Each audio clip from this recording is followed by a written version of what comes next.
Eh bien bonjour à toutes et à tous, ravi de vous retrouver pour une nouvelle vidéo sur la continuité de l'explication de mon ouvrage. Aujourd'hui, nous allons dans le chapitre numéro 2 étudier la candeur. Alors je commence ce chapitre par ce dicton: on reconnaît l'arbre à ses fruits, et moi je rajoute vous êtes sûr, car comme dans toute chose, il est bon d'apporter un point de vue différent, ne pas s'arrêter forcément sur un dicton tout fait et tranchant, car telle une crêpe, on va la retourner pour que la cuisson soit identique des deux côtés. C'est pour cela que je me place toujours d'un autre point de vue pour équilibrer les forces.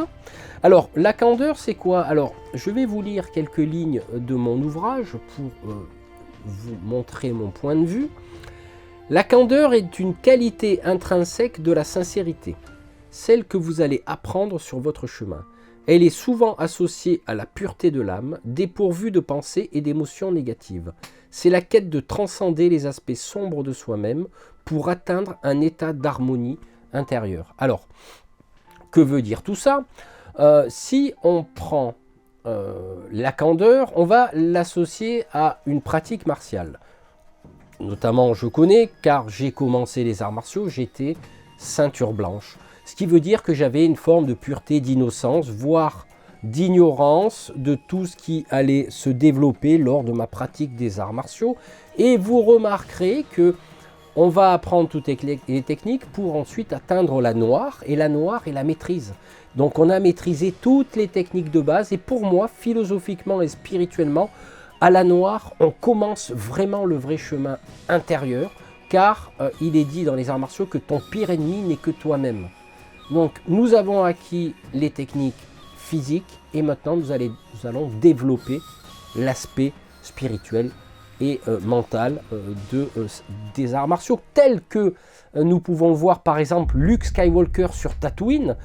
Quand il n'est qu'un simple fermier, il est habillé en blanc.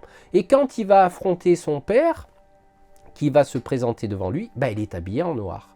Donc le blanc, l'innocence, le noir, la maîtrise. C'est pas forcément le côté obscur tel qu'on le voit, mais on peut voir que dans son ultime épreuve, dans cette trilogie, il va affronter son père, qui n'est autre que finalement son côté obscur, son propre côté obscur. Mais on en parlera, vous verrez, il y a plein de symboliques dans Star Wars, il suffit de décoder les choses. Donc c'est pour ça que dans ce chapitre, je remets en question cette notion arrêtée de dire que on reconnaît l'arbre à ses fruits, et j'explique pourquoi à travers des exemples qui vont nous permettre de dire oui, effectivement, de ce point de vue, Eric, je peux comprendre que tu remettes en cause ce dicton un petit peu trop tranchant.